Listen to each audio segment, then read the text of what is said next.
بسم الله الرحمن الرحیم. السلام علیکم و رحمت الله و برکاته. تمام بینندگانی که بنده رو میبینید میشنوید، خواهران عزیز، تمام هموطنانی که دیر باز با هم در پخش مستقیم نبودیم، انشاءالله امروز به قدر توان به سوالهای شما پاسخ خواهم گفت و فقط از یک شما خواهش میکردم که سوالهای تکراری را گشته و برگشته ننویسند و از خواهر عایشه محمدی این چنین خواهش میکردم که سوالهایی که تکرار به تکرار می آید یا بعضی نفرانی که فقط به خاطر برهم زدن این سوال و جواب داخل افیر می شوند یا داخل چت یوتیوب می شوند، لطفاً زود حذفشان میکردید.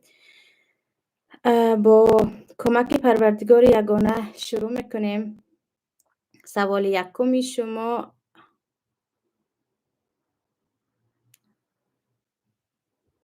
حاضر. بسم الله الرحمن الرحیم.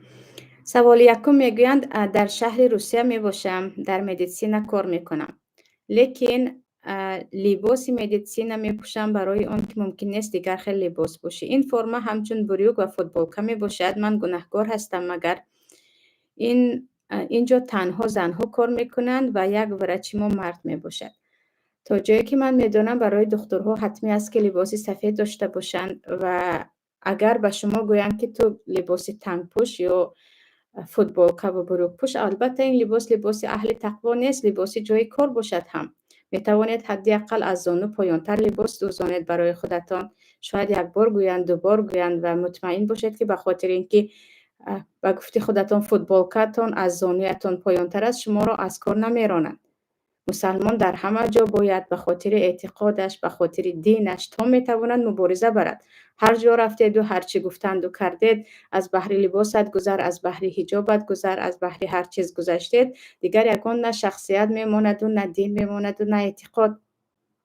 یعنی زنی مسلمان با حجابش، رمز مسلمانی حجاب او می باشد و لباس دراز این لباس اهل تقوا هست.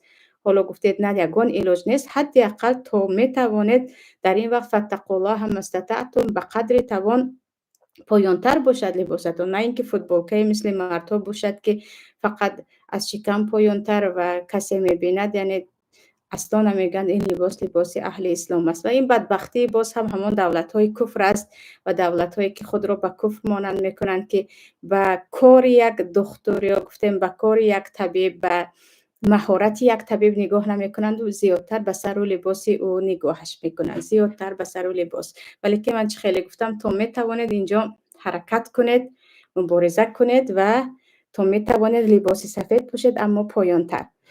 سوال دیگر، من در کسب فیزیوتراپی کار میکنم، کودکان مساج میکنم و عائله دار هستم. میخوام با شوهرم خانه گیریم. هیچ نمیخواستم کار کنم اما شوهرم اجازه داد. گناهکار هستم یا نه؟ مادامی که کار شما با کودکان است و شما کودکان را مساج میکنید، انشالله باکی ندارد. مادامی که مردهای کلان نیست، مادامی که مردهای کلان را شما مساج نمیکنید و دستتان فقط به کودکان میرسد، به اذن الله اجازه شوهرتان که هم باشد کسبتان حرام نیست انشاءالله. سوال دیگر، بسیار میخواستم حدیث لا تجعلوا بیوتکم مقابر فان الشیطان ینفر را که مسلم شرح میدادید. رحمت و مغفرت الله به شما. درباره حدیثی که حدیث در صحیح مسلم است، پیامبر میگن لا تجعلوا بیوتکم مقابر ان الشیطان ینفر من البیت الذی تقرأ فیه سوره البقره. تقرأ فیه سوره البقره، همین حدیث رو پرسیده استادن. درباره حدیث پیامبر صلی الله علیه و سلم میگن خانه هایتان رو مثل قبرستان نکنید و بدانید که شیطان از خانه‌ای که در آنجا سوره بقره خوانده می شود فرار می کند، گریخته می رود. معنیش این است که چگونه که در قبرستان ذکر نیست، مرده ها دیگر برای ذکر کردن فرصت ها از دست رفته است، ذکر نمی کنند، قرآن نمی خوانند، آرام است، قبرستان تاریکی هست، به جای خاموشی هست. خانه‌تان رو مثل قبرستان به ذکر و به دعا نکنید.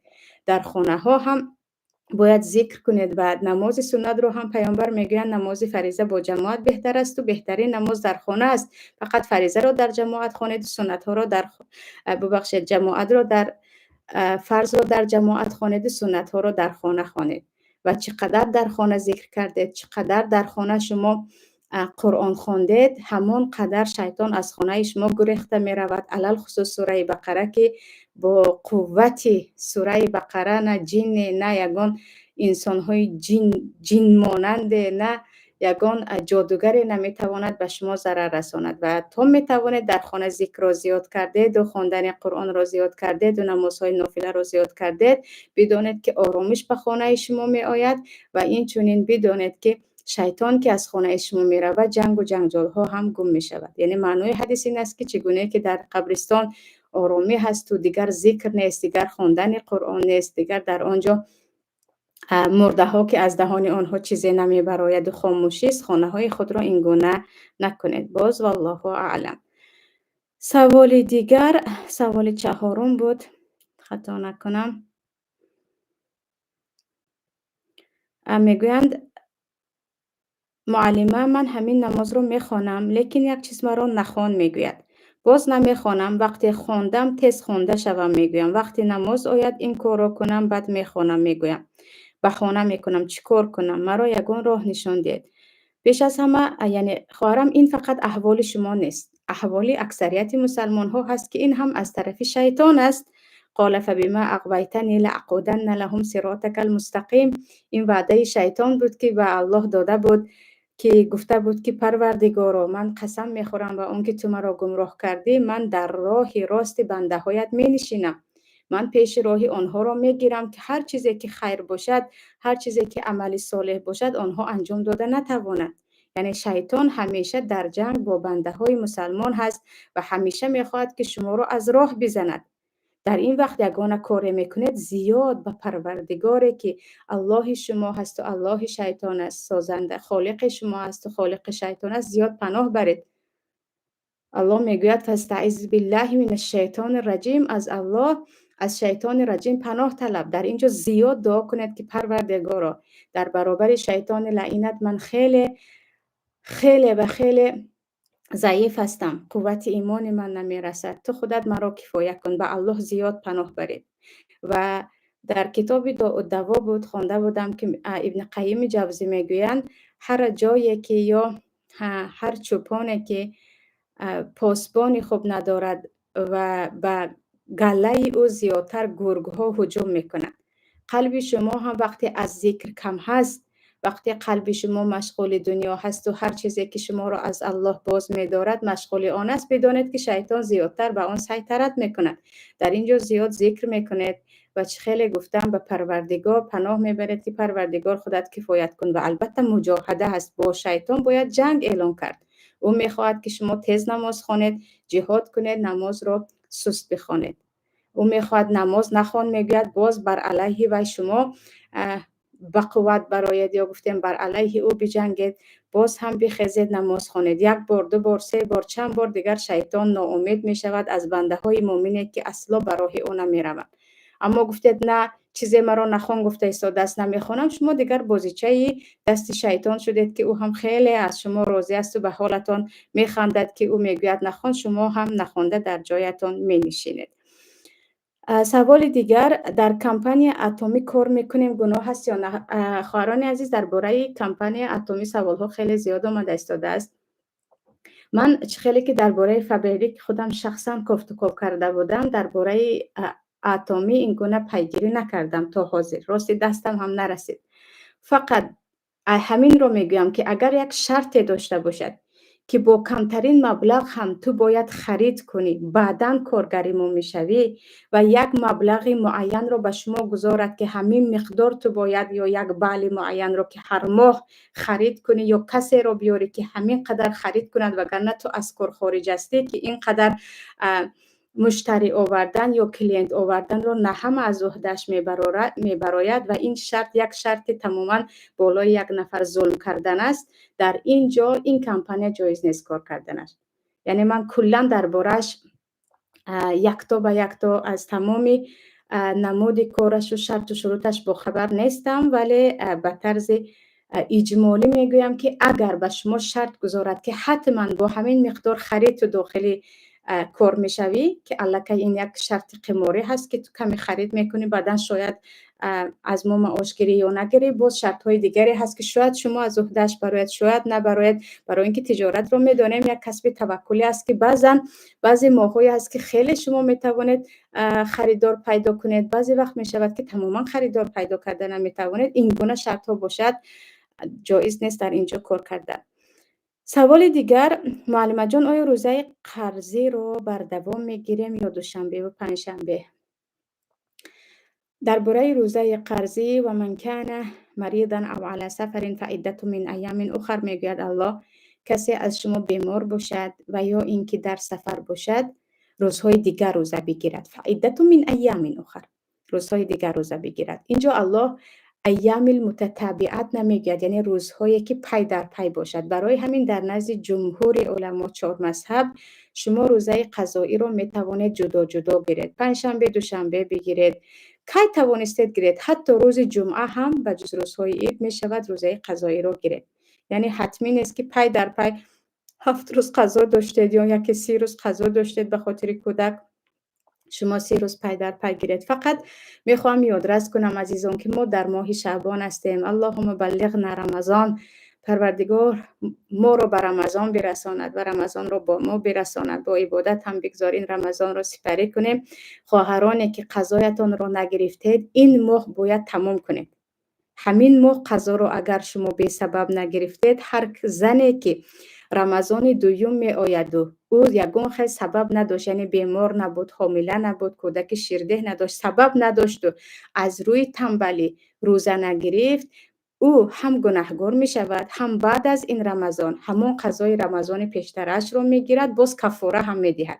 در نزد جمهور علما هم روزه می گیرد هم کفاره هم می دهد. برای همین خواهرانی که به سبب با سبب تنبلی قضاها رو تا این ماه آوردید، حتما باید که در پیش 23 روز دیگر داریم انشاءالله باید قضاها رو تمام کنیم.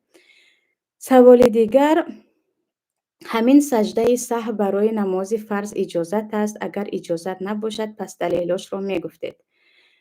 چون که میگویی دلیل از کدام کتاب است؟ خواهرم حدیث در صحیح بخاری هست، حدیث ذوالیدین است. پیامبر صلی الله علیه و سلم نماز 4 رکعت فرض را 2 رکعت خواندند، سلام دادند. بعد اینکه ذوالیدین صحابی گفت که اقصرت صلات ام نسیت، آیا نماز کوتاه شد؟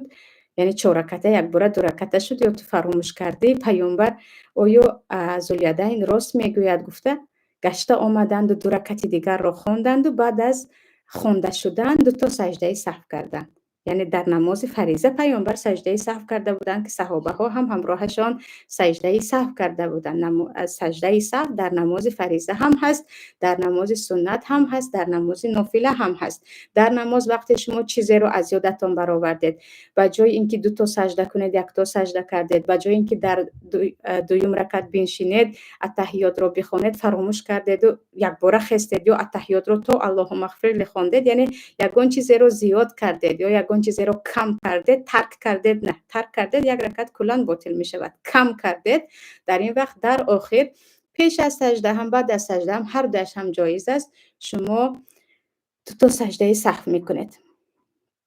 سوال دیگر، نماز تهجد را 1.5 ساعت پیش از نماز بامداد خوانده می شود یا نمی شود؟ البته نماز تهجد تا اذان بامداد، تا در آمدن وقت بامداد زمان دارد و شما می توانید حتی 10 دقیقه پیش از بامداد بیدار شده باشید، هم فرصت را غنیمت دانید و اجر ثواب تهجد را بگیرید.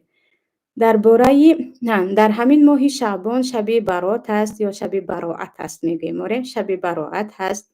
این شب نشستن جایز است یا نه؟ دیگر سوال هم عیناً درباره همین آمده است. عزیزان خیلی گفتم ما در ماه شعبان هستیم و حدیث در طبرانی هست و بعضی علما اون را مثلا مثل ابن حبان صحیح گفتگی هستند، بعضی علما مثل البانی حسن گفتگی هستند. حدیث در مسئله شب معراج که این شب با بالا برآمدن عملهای 1 ساله بنده هاست و الله در این شب تمام گناه ها را می بخشد مگر به دو کس، یکی مشرک دیگری مشاهین. به آدم هایی که قهری هستند گناه آنها را نمی بخشد. حدیث خیلی زیاد است. زیادیش رو این حدیث ها رو یک تا یا دو تاش رو بعضی علما حسن حتی صحیح کردگی هستند. برای همین انشاءالله در شب 15 شعبان شما چقدر عبادت کردید، چقدر همون شب نمازهای نافله خواندید، ثواب دارد. از بعضی تابعین هم اومدگی است آثارها. فقط جمع شده نشستن، همگی در مسجد نشستن، مخصوص 100 رکعت نماز خواندن، 40-50 رکعت نماز خواندن، در این باره یگان دلیل آمدگی نیست. فقط اینکه این شب چی هست، 15 یعنی شب 15 شعبان از شب‌های هست که در آن شب پروردگار از دیگر وقتها از بنده هایش آگاهتر می شود و نامه ها نزد پروردگار یا عمل ها یک ساله بالا می شود و پروردگار فقط همون دو طایفه را، یکی آنهایی که با هم قهری هستند، دیگری آنهایی که چی هستند مشرک هستند نمی بخشد. دیگه بنده ها را انشاءالله می بخشد، آنهایی که توبه کردن به گناه ها و شما با عبادت گذرانیدید. باذن الله بدعت نیست، اما عبادتی دست جمعانه، نمازهای مخصوص، دعاهای مخصوص ندارد که متاسفانه در ما در شب براءت این رکعت نماز و آن رکعت نماز میگن که دربارش یگان دلیل نیست. و اما هستن علمایی که یعنی بعضی علم هایی که هم هستن میگن یگان تا حدیث صحیح نیست، ولی چه خیلی گفتم علمای دیگری هم هستن که میگن نه، حدیث خیلی زیاد آمده است و بعضیش حتی صحیح هست و حسن هست. سوالی دیگر درباره ماه شعبان و فضیلت‌هایش کمی معلومات دهید. چه عمل‌ها رو انجام دهیم تا به رمضان آماده شویم؟ درباره ماه شعبان راستی من فردا یک برنامه داشتم، ماه شعبان و عمل‌های آن. باذن الله فردا در این باره باز وسیع‌تر صحبت میکنم. ولی باز هم اکنون که خواهر عزیز سوال دادن، عزیزان، حدیث حضرت عایشه در بخاری است که پیامبر صلی الله علیه و سلم تقریبا تمام ماه شعبان رو روزه می داشتند. یعنی اینقدر زیاد در این ماه روزه می داشتند که حضرت عایشه میگن کل شعبان رو روزه می داشت. یعنی در همین ماه، حتی در ماه‌های حرم، در ماه محرم و در ماه ذوالحجه و قعده و رجب روزه های نگرفتهشون رو پیامبر خیلی زیاد روزه می گرفتن. در این ماه چقدر زیاد روزه گرفته ثواب دارد. فقط یک روز دو روز پیش از رمضان، پیشواز رمضان گرفتن مکروه است که پیامبر من کردگی است که یک روز دو روز رمضان رو پیشتر پیشواز نگیرید. و این عمل عملی مسیحی ها هم هست که نصرانی ها همین گونه برای خودشان 60 روز و 50 روز روزه رو فرض کرده بودند. 10 روز پیشواز میگیریم، باز 10 روز بعد از رمضان، بعد از ماهی روزه میگیریم گویان. یعنی یک روز دو روز گرفتن رو من کردن. و اگر در همین ماه چقدر روزه گرفتید انشاءالله ثواب دارد. فقط خیلی گفتم رمضان رو پیشواز گرفتن ممکن نیست. و البته که به یک و یکی عزیزان توصیه میکنم که رمضان از ماهایی هست که در طول 11 ماه دیگر این فرصت رو پیدا نمی کنیم. حتما باید برای خودتان یک پلان داشته باشید. چه خیلی که وقتی به یک سفری خیلی مهم از خانه می برایید، در خود نقشه دارید که کجاها می روید، چی کار می کنید، حتما نقشه می کشید، با خود چی می برید. در رمضان هم حتما با خود یک پلان داشته باشیم، یک نقشه داشته باشیم که در این ماه انشاءالله کدام عملها رو انجام می دهیم، کدام گناه هایی که طول سال نتوانستیم دست کشیم در این ماه دست میکشیم و اصلا به او بر نمیگردیم. و البته که در مسئله طالب علم، خواهران طالب علم، برادران طالب علم، حتما به جز قرائت قرآن و ختم قرآن و نماز تراویح باید کتابی را برای خود هم در این ماه اختیار کنیم که در همین ماه انشاءالله بهترینش تفسیر از حدیث از بعدن باز دیگر کتاب ها در این ماه خونده تمام میکنیم. و چه خیلی گفتم اون چیزی که برایمان چیزی عادی بود مثل تماشا کردن فیلم ها یا بعضی از نوارها یا عموما صورت های اینستاگرام و تیک توک دیگر، بیاید در همین رمضان به خود حرام کنیم تا رمضانمون با برکت باشد، برکت داشته باشد که در حیاتمون این گونه برکت را ندیدیم. یعنی حتما باید برای رمضان از حاضر یک نقشه، یک پلن آماده کرده باشه. سوال دیگر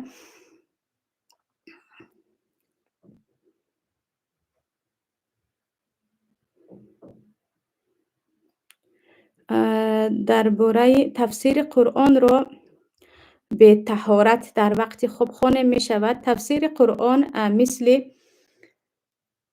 خود قرآن نیست. لا یمسه الا المطهرون، اگرچه در تفسیرش این سوره با قرآن رابطه ندارد، این لوح المحفوظ میگویند، لیکن باز حدیث در سنن ابو داود بود خطا نکنم که پیامبر میگویند به قرآن به جز آدم های طاهره که به طهارت هستند کسی دست نزند. اما به تفسیر بعضی از علما اجازه میدهند که نامش کتاب تفسیر است، اگرچه آیات ها در آنجا نوشته شده باشد هم زیادی در آنجا حدیث و شرح آیات را با اقوال علما و صحابه های زیاد می آورند. ان شاء الله طهارت که نداشته باشد باذن الله باکی نیست، اما به هر حال از روی احترام و از روی احتیاط طهارت کردید باز هم بهتر است. اما گفتید در وقت حیض مثلا میخوام من تفسیر بخوانم که خیلی مثلا از قرآن هم دور نشوم و از تفسیر هم باذن الله باکی ندارد.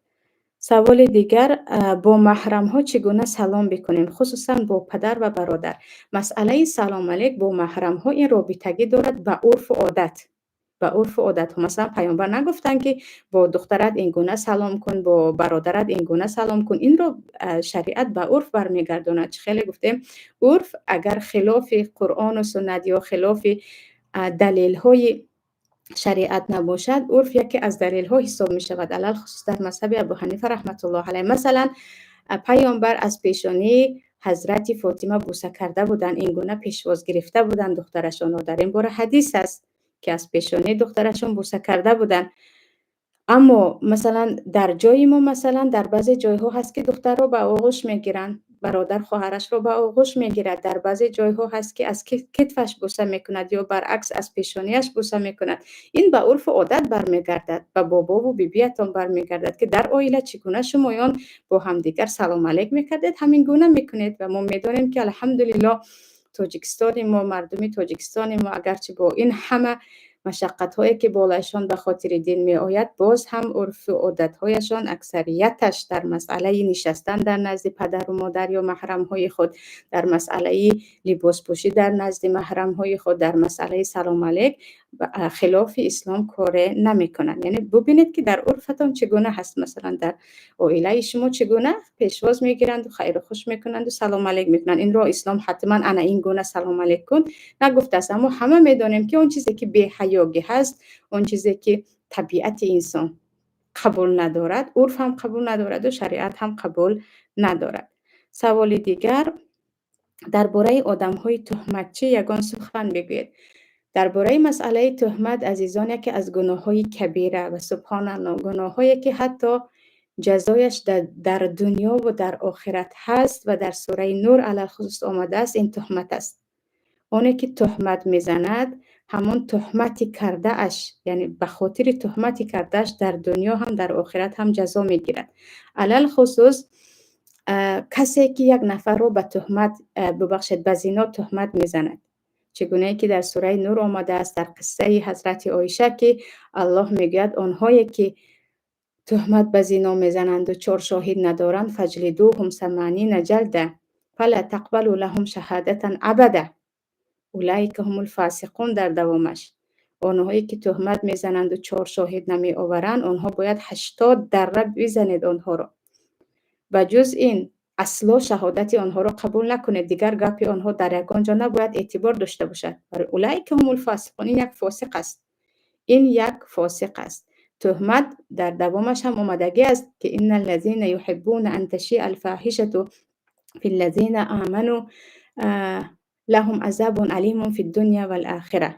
آنهایی که دوست می‌دارند فاحشه پهن شود در یک انسان‌های مؤمن با تهمت، در دنیا و آخرت برای آنها عذاب دردناک است. یعنی اصلا تهمتگر در همین دنیا هم نجات نمی شود.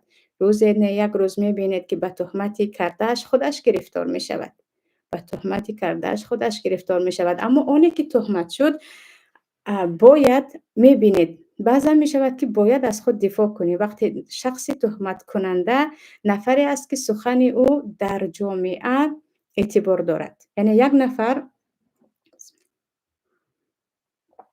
نفر شما را تهمت کرد، از اهل عائلتون باشد، از خویش و تبار، سخن او را همه قبول دارند، او یک انسان یعنی درست است. در این وقت حتما باید دفاع از خود کنید، چگونه که حضرت یوسف دفاع از خود کردند و گفتند این زلیخا است که مرا خواست، من به او دست درازی نکردم، او بود که مرا خواست. یعنی از خود دفاع کردم. باید انسان از خود دفاع کند. اما گفتید که یک احمق است، یک نفری است که همه میدونند که دهان او همیشه باز است. او کی رو خواهد تهمت میکند، کی رو خواهد دشنام میکند. مثل یک چند بلاگرهایی که خودتون میشناسید، برای آنها تهمت مثل آب خوردن است. یعنی دیگر زندگیشان که تهمت است، همه چیز را تهمت میکنند. خودشان هم به فکرم بعضا تهمت کرده میستند. یعنی این گونه نفرها شما را تهمت کند که سخنی او پوچ و بی‌معنا هست، کسی قبول ندارد، پروا نکنید. اعرض عن الجاهلین، از این گونه جاهل ها باید روی گردانید، خودتان را سرسان نکنید. اما گفتید نه، نفری تهمت کننده، یک نفری با معرفت است، یک نفری است که او را مردم قبول دارن، باید از خود دفاع کنید اگرچه او شرمنده شود هم. چگونه که حضرت یوسف از خود دفاع کرده بودند. سوال دیگر، در توی عروس برای مردم سلام میتید، همین جایز است جایز نیست؟ سلام دادن که تعظیم است، یگانه به پروردگار است.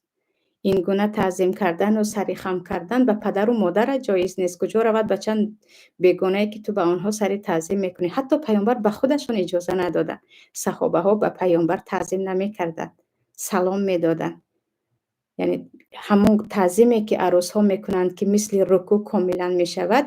البته که این رو شرک گفته نمیتوانیم، چون که آنها از روی احترام میکنن، اما این کار درست نیست. این گونه خوری و احترامی از حد بالا باید یگانه به الله یگانه باشد. به یگان خلق الله، به یگان مردم این گونه نباید ما تعظیم کنیم. نماز خفتن 15 منوت پیش از اذان بامداد بخوانی می شود. حرکت کنید، نماز خفتن رو به بامداد نبرید. برای آنکه در مذهب ابو حنیفه رحمت الله علیه هم هست، در شرح موطأ امام مالک هم خوانده بودم که اکثریت علما از 3-1 شب گذراندن نماز خفتن رو مکروه میگویند، چون به قضا شوی خیلی نزدیک است.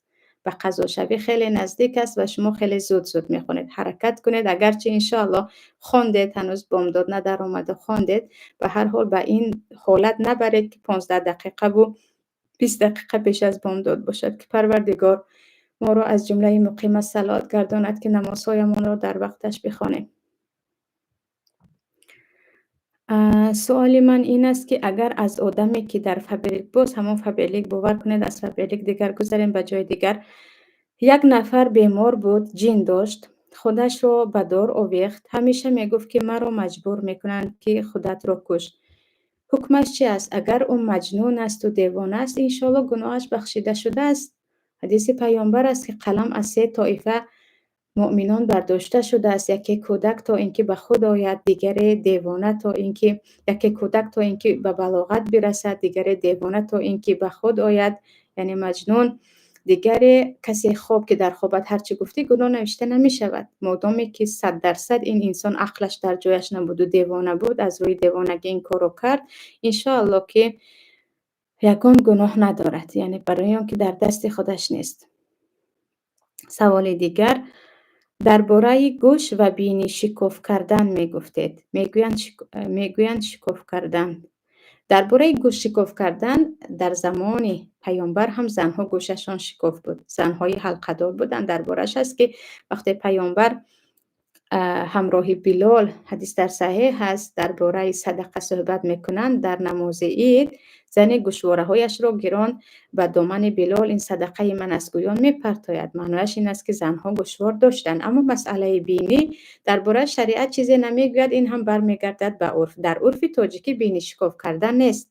علل خصوص خواهر سطردار بینیش را شکاف کرده حلقه زده برآمد، میبینید که این یک نمود خودنمایی است، یک نمود راه به فتنه است، یا زینتی هست که در کوچه نشان داده است. حتی انگشترهای زیاد را نشان دادن درست نیست. مثلا در هندوستان باشد، پاکستان باشد، در بعضی از کشورهای افریقا زن در بینیش حلقه نداشته باشد یا گوشوار نداشته باشد، این عیب است که حتما زنها باید در بینیشون چیزی داشته باشند، علل خصوص عروسها. در عرف آنها، در عرف ما تاجیک‌ها این چیز نیست، همین چیز نیست. اگر گفتید نه همه میکنند، بود چیزی دیگر بود، اما مخصوص برای خوشروکی یک زنی صفدار کرده برآمد، آن هم بین مرد و زن کاری خوب نیست. اما اسلام حرام نکرده است. در خانه در نزد محرم ها کردید، انشاءالله باکی ندارد. سوال دیگر نماز سر آفتاب میگویند چه خیل و چند رکعت خوانده می شود؟ نماز ضحی یا اشراق را در نظر دارد که سر آفتاب هم میگویند، نماز چاشت هم میگویند. کمترینش 2 رکعت هست، زیادش 8 رکعت هست. درباره‌اش حدیث در صحیح بخاری یک چند طریق کتی آمدگی است که خواندنش ثوابی زیاد دارد. اگر شما 2 رکعت نماز خواندید از چقدر صدقه و تسبیح آن روز بالاتر است و آنهایی که نماز ظهر را ترک نمی‌کنند روزهایشان هم با برکت است. 2 رکعت خوانید هم می‌شود، 4 رکعت خوانید هم می‌شود، 6 رکعت خوانید هم می‌شود، 8 رکعت خوانید هم می‌شود. بعد از در همان 2 رکعت نماز چاشت یا ضحی یا گفتید سر آفتاب عیناً مثل 2 رکعت سنتی بامداد خوانده می‌شود. دعای مخصوص و سوره‌های مخصوص ندارد. فقط اینکه وقتش بعد از آفتاب برآمدن است تا نزدیکی پیشین 10-15 دقیقه تا پیش از پیشین شما وقت دارید که نماز را بخوانید. و در یکی از صحبت‌های که از مشایخ گوش کرده بودم که حتی زن و شوهرهایی که در خانه جنگ و جنجال‌های زیاد دارن اگر در نماز ضحی دائمی باشن انشاءالله در خانه هم آرامش پیدا می شود. نمیدونم تا کجا بود اما همین گونه یک صحبتی رو هم گوش کرده بودم. سوال دیگر، اگر روزه نافله تا نصف روز بگیری و به سببی ضروری بخوری گناهگار میشوی. در نزد بعضی علما تو قضایش رو باید بگیری، برای اینکه تو عمل ثوابی که شروع کردی خودش باطل کرده، خودت باطل کردی. ولا تبطلوا اعمالکم بود در یادم آیت نامده استاده است. در نزد بعضی علما شما قضای همون روز رو میگیرید. برای همین بهتر یک کار ثواب رو شروع کردید، روزه رو شروع کردید، نماز رو شروع کردید، به سبب اون رو برملا نکنید، ویرانش نکنید، باطلش نکنید.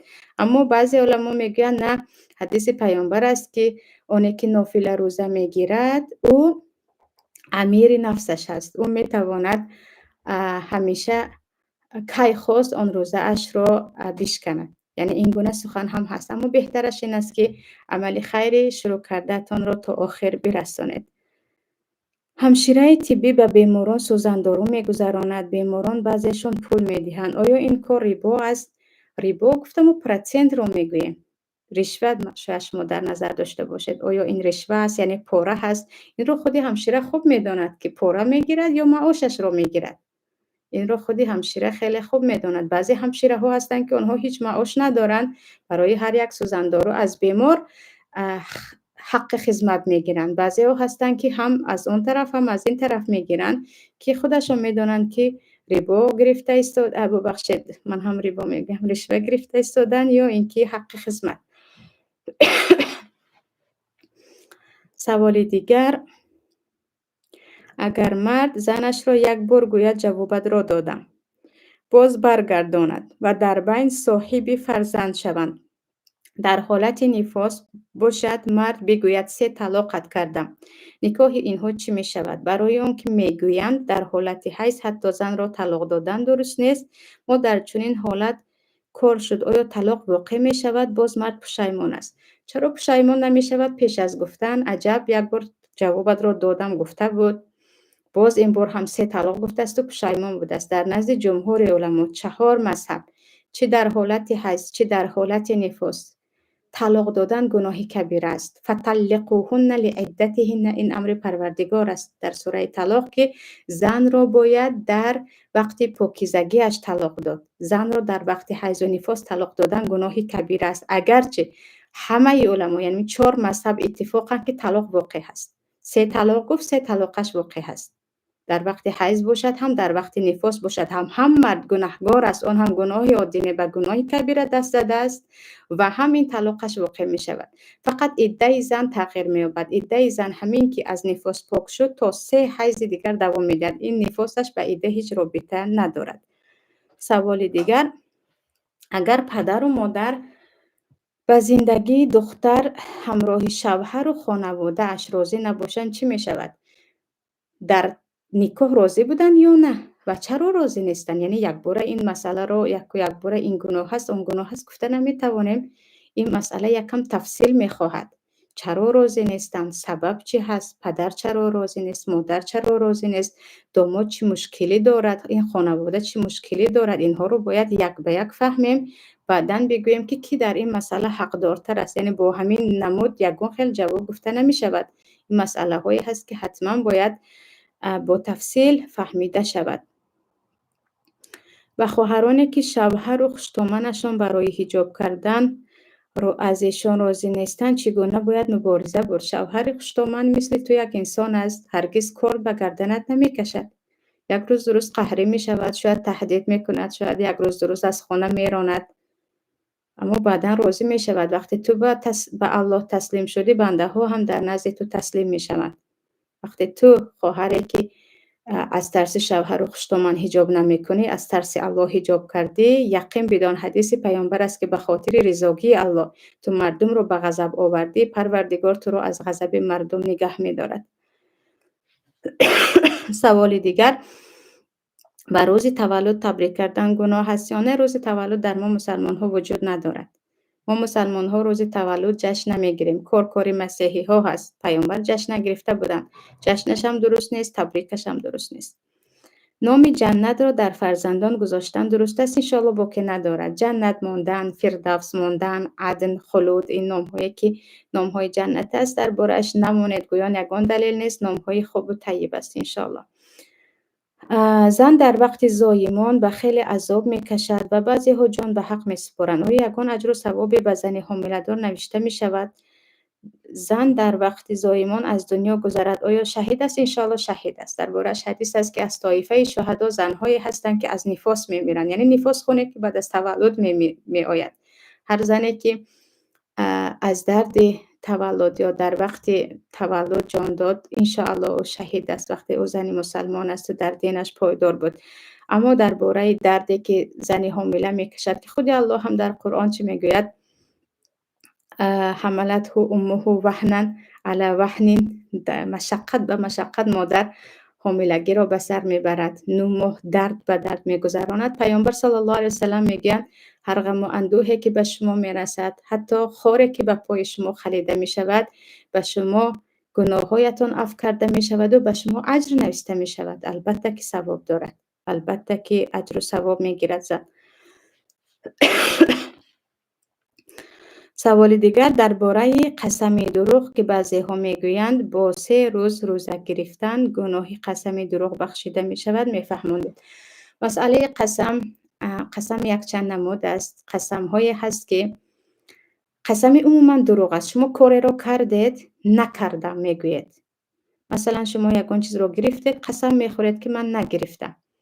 یا اینکه خوردید میگوید نخوردم مثلا، یا گفتید نگفتم قسم میخورید. این قسم غموز است که از کبایر است میگویم پیامبر. سبحان الله، از گناه های کبیره است. وقتی شما کاری نکردهتان را با قسم خوردن کردم میگوید یا نکردهتان را نکردم میگوید یا برعکس. این قسم های دروغ است که گناه کبیره است که باید گویندهش توبه کند و انشاءالله که هیچ کفاره ندارد. باز لا یؤاخذکم الله باللغو فی ایمانکم ولکن یؤاخذکم بما عقدتم الایمان میگوید الله. قسم های هست که والله من میروم، والله همین رو میکنم، نمیکنم، یعنی در دوام صحبت کردن عموما والله بالله گویان بعضیا گپ میزنند، یعنی این در رفت گپ زدن. والله میخورم میگوید و نمیخورید. مثلا عادی چی گویم، یگون خیلی جدی قسم خوردنی نیستید، زبانتون هم خیلی مثل بعضیا فقط به خدا گفته میسته، به خدا آمدم، به خدا رفتم، همین گونه. این قسم ها هم هیچ انشاءالله اگرچه درست نیست که اینقدر لا تجعلوا الله عرضة لایمانکم بود. آره اینقدر کلمه الله رو یعنی اینقدر به الله قسم خوردن نگیرید بهوده. این هم مکروه هست اما انشاءالله کفاره ندارد.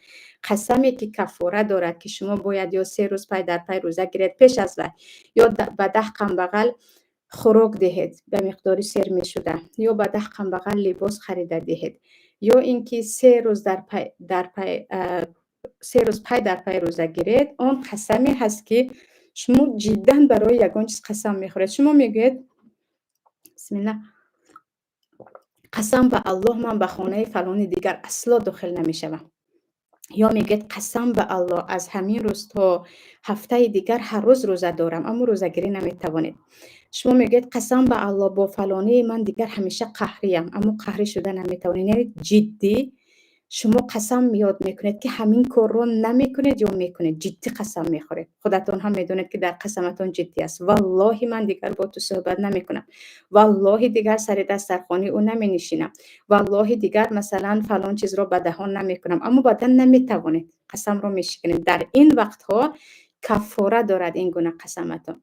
چه خیلی گفتم از همین در سوره مائده آمده است که یا شما باید بس 10 قم بغل خوراک دهید، خوراک پخته 10 قم بغل به خانه دعوت کنید و آنها سیر شوند هم می شود، یا اینکه خامش رو با 1.5 کیلو برنج و ارد تقسیم کنید هم می شود، یا اینکه به 10 قم بغل لباس خریده میدید که با آن لباس آنها نماز خوانده توانند کنند پنهانشان کنند، زن و مرد فرق ندارد، فقط آدمای کلان.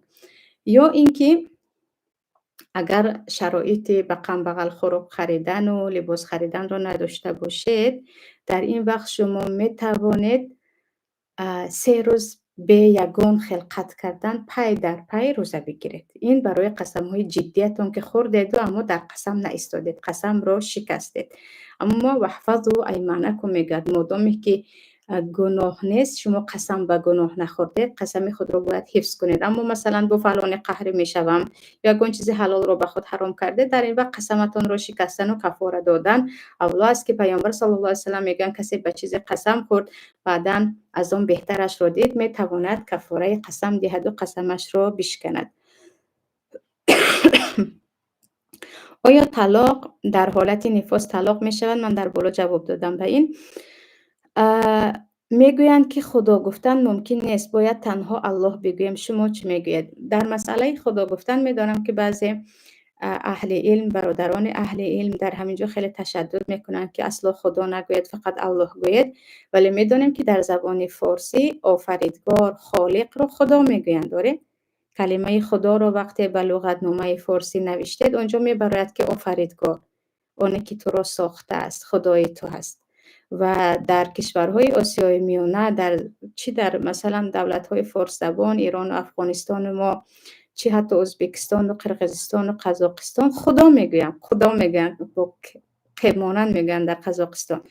و آنها الله رو در نظر دارن. این مسلمان ها هرگز مثلا با معنای خدا گفتن یگان خدای مثلا زردشتی رو و دیگر رو در نظر ندارن، و الله رو در نظر دارن، چون آفریدگار. یعنی اگر نگاه کنید به همین ها، اگر گفتیم که آیا من خالق گفتم یا آفریدگارم گفتم جایز است، شاید بگن آفریدگار گفتن جایز است اما خدا گفتن جایز نیست، که نمیدونم دلیلشون چی است. شخصا نظری بنده رو اگر پرسید، من یگان اشکال ندارم خدا گفتن و خداوند گفتن، چون ما چی را در نظر داریم؟ ما همون خالق یگانه را در نظر داریم، ما آفریدگار خودمون را در نظر داریم. سوال دیگر، معلمه قسم به 3 طلاق خوردن نیت طلاق نباشد، ترس دادن زن بود، نفهمیده در حالت غضب طلاق می شود، شرط گذاشتن باز اجازت است، می فهماندید. در نزد جمهور علما 4 مذهب، مذهب ابو حنیفه رحمت الله علیه، مذهب امام مالک، امام شافعی، امام احمد حنبل، که این 4 مذهب اهل سنت و جماعت هستند، هر کسی که قسم به طلاق خورد و گفت که فلان کار رو اگر کردم زنم به من طلاق است و کرد، یا به فلان جا روی تو طلاق گفت و زنش رفت، زنش طلاق است.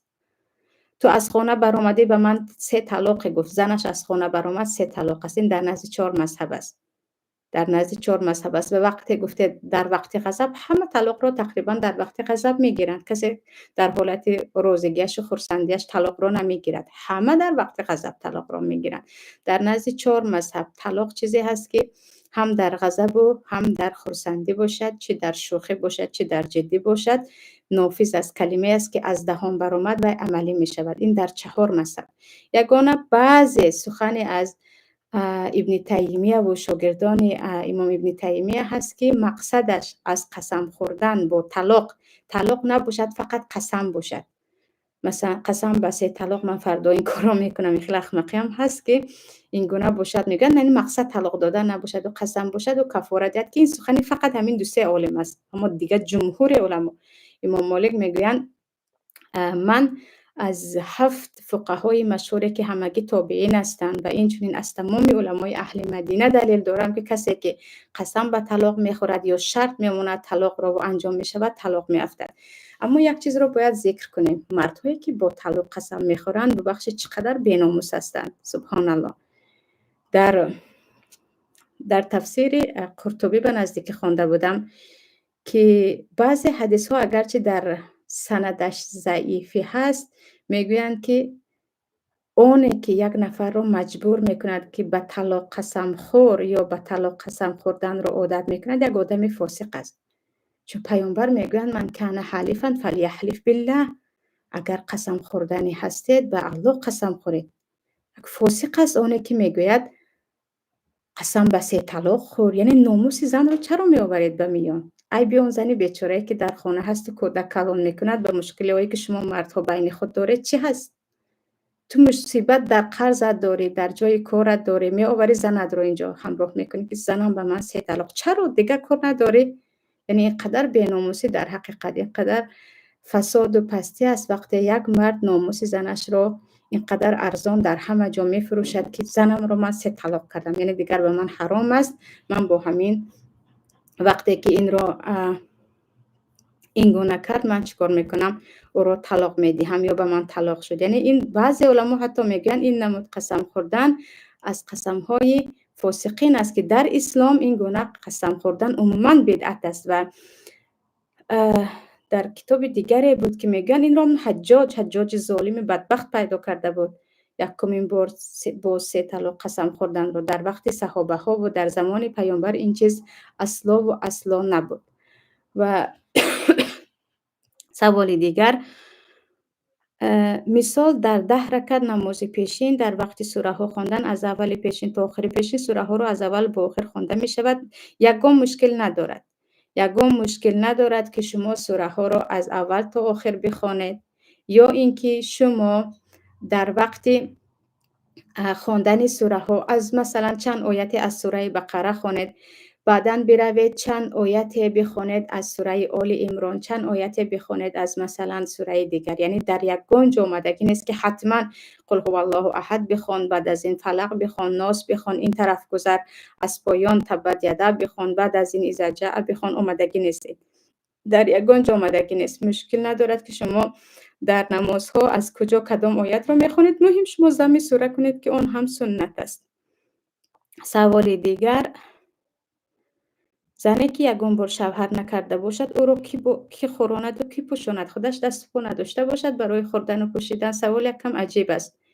زنی که دست و پا دارد نباید خود را محتاج کسی نشان دهد، او باید از پای کار شود. برای زنها هم کارهای مناسب هست. در زمان پیامبر صلی الله علیه و سلم هم بعضی زنها بودند که آنها با قابلگی مشهور بودند، یعنی زنها رو تولد میکناندند. زنهایی بودند که مثلا همراه پیامبر به غزوه میرفتند و به بیمارها کمک میکردند. زنهای با زن هم یک کسب و کار خودش رو میتواند داشته باشد. به یگان زن توصیه نمیکنم که تو شوهر نداری محتاج شو و برادرم باید مرا خوراند و پدرم مرا خوراند بگو، مگر بیمار باشد. مگر بیمار از عهده هیچ کار نبرآمد، در این وقت حتما باید خویش و تبار ولیهای زن از پدر و برادرش شروع کرده، جیانهایش شروع کرده اینها کمکش کنن. اما وقتی دست و پای سالم داری تو برادرت و پدرت نمرد که تو بعدن از آنها میراث میگیری، اون هم اگر برادرات هیچ فرزند نداشته باشن یا از پدرت یک میراثی کم میگیری، خودت باید از پای زندگیت باشه. نه اینکه بگویی من به گردنی که هستم. کودک که نیست، کودک رو میگویم. اگر گفتید که یک کودک رو که باید نگاه کنه چیزی دیگر، یک زنی کلانی که شوهر نکرده است 30 ساله است و 26 ساله است رو که باید نگاه کند، ببخشید سوال یکم از منطق دور است. آره هست که بعضی علما میگن دخترک تو شوهر کردنش باید پدرش نگاه کنه، اما بعضی وقت میشود که نه همه پدرها به این چیز عمل میکنند و دخترک هم که همیشه دست نگری پدر هست میدوند که و هیچ کار کردن نمیتواند. زن هم باید فکر کند. البته مقصد رفته با مردها کار کردن نه، و یک کار مناسب، یک راه رزق حلال را باید پیدا کند. شوهرم میگوید در زمان پیش اوزی نبود و آدم ها حتی به دختر تولد میکردن، ولی من کمی هراس دارم و شما در این باره چی نظر دارید؟ البته که همه میدونیم که در زمان پیش اوزی نبود و زنها در خانه اما با قبیله ها تولد میکردن، با زنهایی که آنها در مسئله تولد کناندن زنها خبره داشتن یا تجربه داشتن. زن یک تو خودش تولد کرده همه کارش رو نمیکرد. مسئله تولد رو میدونیم که مسئله مرگ و زندگی است. زنهای کم نیستن که در این حالت بمیرن یا کودک در این حالتش شود و زنک یک تو خودش هیچ کار کرده نمیتواند. در خانه اگر طبیب آوردید و توانست که بوکی ندارد، اما گفتید نه کسی نمی آید. آره، وقتی که شرایط بیمارستان رفتن هست و الان ما به اصل 18 و 15 و 16 بر نمیگردیم، چرا وقتی بیمارستان است میگیم نه در خانه تولد کند. از پول قرض داده شده زکات داده می شود و از این پول ها یک بار زکات داده می شود یا هر سال؟ پولی به قرض داده شده یک کمی سوال تفصیل دارد. مثلا شما به یک کس قرض دادید و شما 100% میدانید که کی گفتید آن نفر پولتان رو برمیگرداند. یعنی به یک نفر امین پول دادگی هستید. آنی که کی شما گفتید پولتان رو برمیگرداند، در این وقت شما باید از آن پولتان زکات دهید و مادامی که مقدارش به 85 گرم طلا برابر است، هر سال همین مقدار استوده است، هر سال زکاتش رو میدهید و یقین بدانید که زکات پول رو انشاءالله که نابود نمی کند و یوربی صدقات الله برکت مالتان را داده می گیرد. اما به یک نفر شما قرض دادید، یک انسانی هست که او اهل خیانت است یا باور ندارید که قرض های دادتان رو برگرداند. شما مشکوک هستید که آیا او آدم پول شما رو برمیگرداند یا اینکه نه.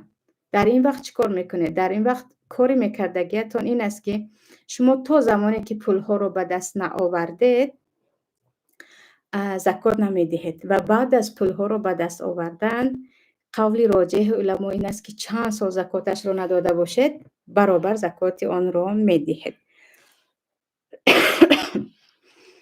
من قاعده بغدادی رو قریب به آخر رساندم، اما از سببی که در خارجه بودن دیگر به آموزش رفتن نمیتوانم. در نظر خود میتوانم قرآن رو خوانده کسی نیست که تصدیق کند. البته که چه که در یوتیوب نوشتید همین گونه یک نفر رو پیدا کرده میتوانید از طریق واتساپ باشد، دیگر موقع های تواصل باشد شما رو گوش کند. یعنی حاضر وقتی در دستمون تلفن هست و الحمدلله خواهرایی که قرآن میدانند و در وقت برای یاد دادن تنبلی نمیکنند کم نیستند. گفتگوش کنید. بعد از قاعده بغدادی به کسی نمیتوانیم بگیم که چه میتوانی قرآن رو بخوان، برای اون که خواهی ناخواه در آنجا خطاگی ها می شود. خواهی ناخواه خطاگی ها می شود. حتما با استاد قرآن خواندن را شروع کنید.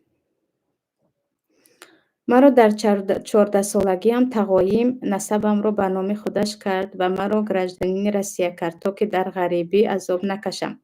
من زن گرفتم و کودکان پسابیه میگیرن. آیا حلال است؟ چرا حرام است؟ مسئله نسبی شما به تقایتان گذاشتن به کودکاتان رابطه ندارد، به پسابیه کودکاتان رابطه ندارد.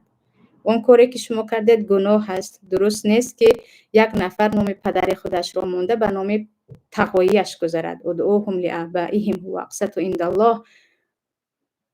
حتما هر یک نفر باید با نام پدر خودش صدا شود، چه در دکومنت باشد چه در عادی.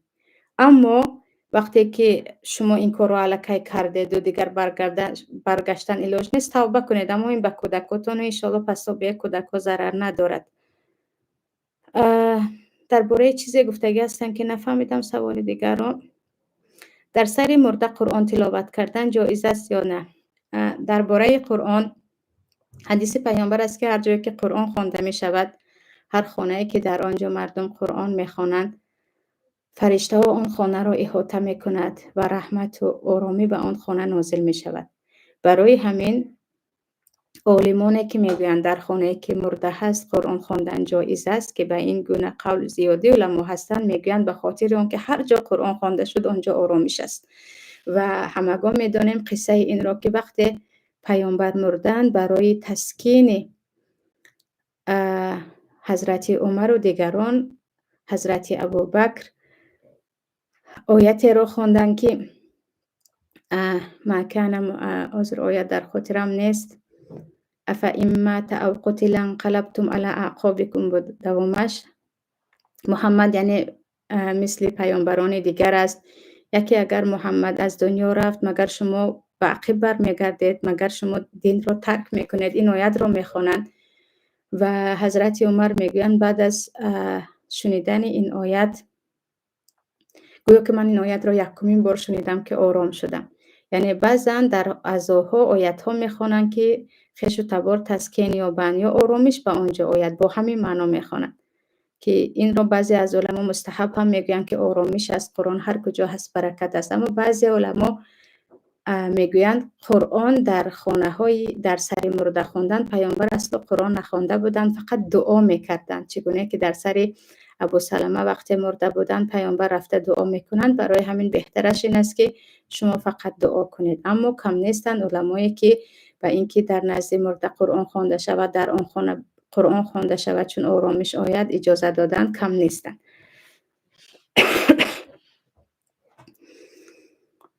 یک زن شوهردار از شوهرش پنهانی از پولهای وی کم کم گرفته پول کلان جمع کرده است و به من میگوید اگر مبادا شوهرم این پولها را بیند میگوید که پول فلانی است.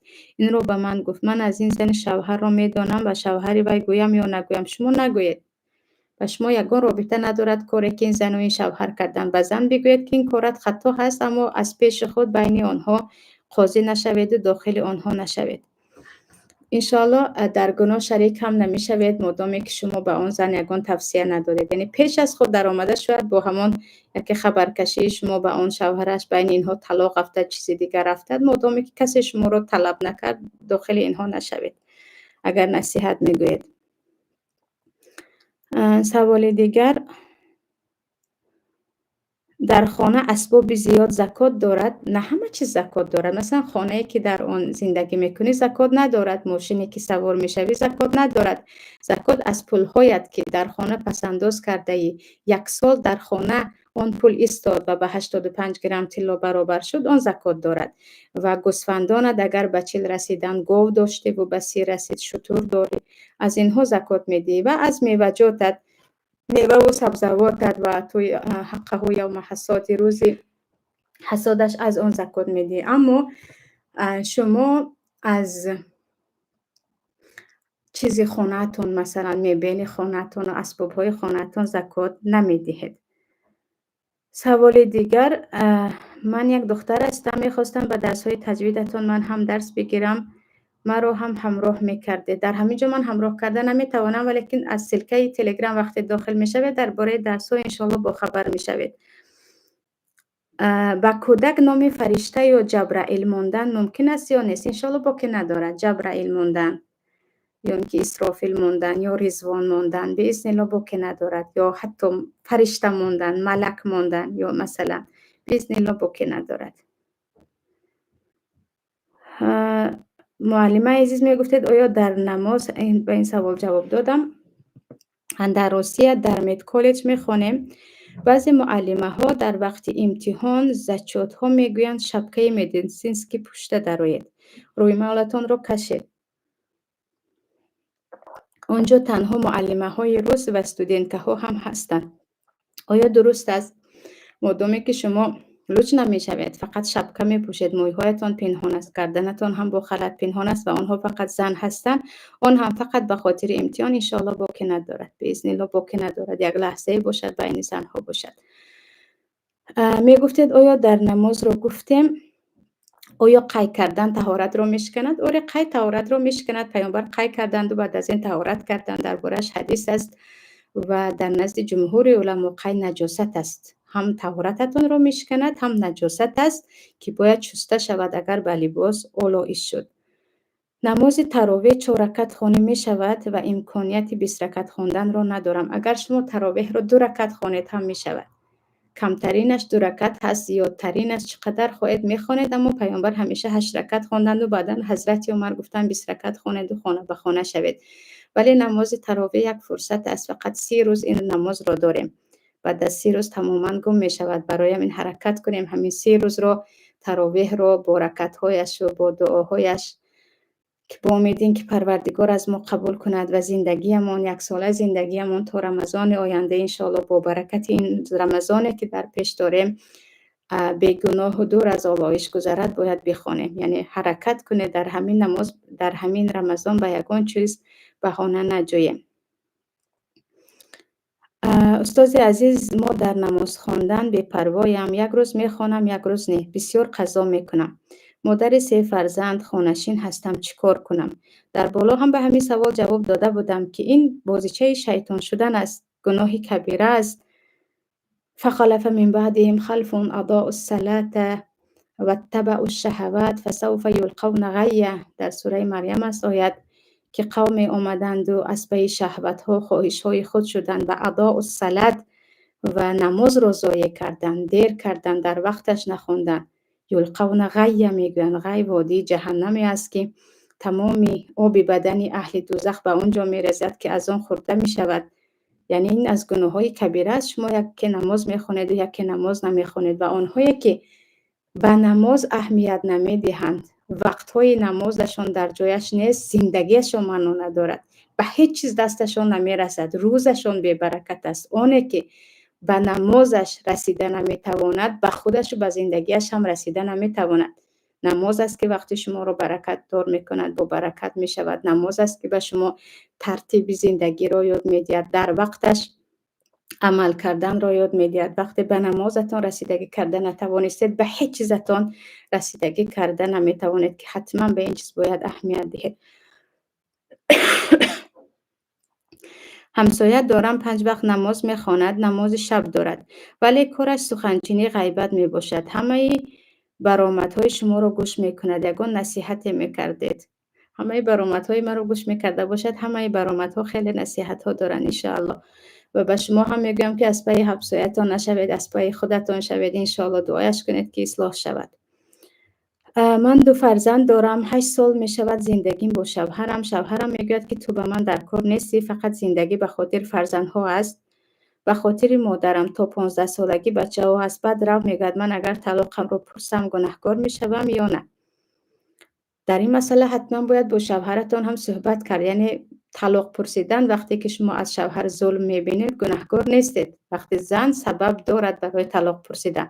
اما شوهر این را از روی جدیت میگوید یا نه، چرا این گپ رو میگوید، یا مقصدش فقط سوزاندن است که بعضی مردها همین گونه حالی تو رو طلاق میدهم گویان دیگر تا 90 سالگی میروند. اینها رو باید دانید. یک باره این گپ رو جدی نگیرید. درباره حجاب گفتیم. عزیزان سوال های دیگر خیلی زیادن که به فکرم وقت نمیرسد. الله نصیب کرده باشد هفته دیگری باز همراه شما در صحبت خواهم بود. یعنی یک بار من به سوال های زیاد قوتم نمیرسد جواب دهم. باذن الله الله نصیبمون کند. یعنی در افیر دیگر باز به بقیه سوال ها جواب خواهم گفت. در پناه الله یگانه باشید، از پای خودتون باشید و چه خیلی گفتیم از پای عهد و پیمان با خودتون باشید و یک نقشه خوب داشته باشید برای رمضان. برای رمضان که رمضانی اومده ایستاده را ما چگونه باید گذرانیم، یک نقشه خوبی حتما باید پیدا کنید که کی میداند شاید تا سال دیگر ما داشته باشیم این رمضان را یا نداشته باشیم. سلام علیکم و رحمت الله و برکاته.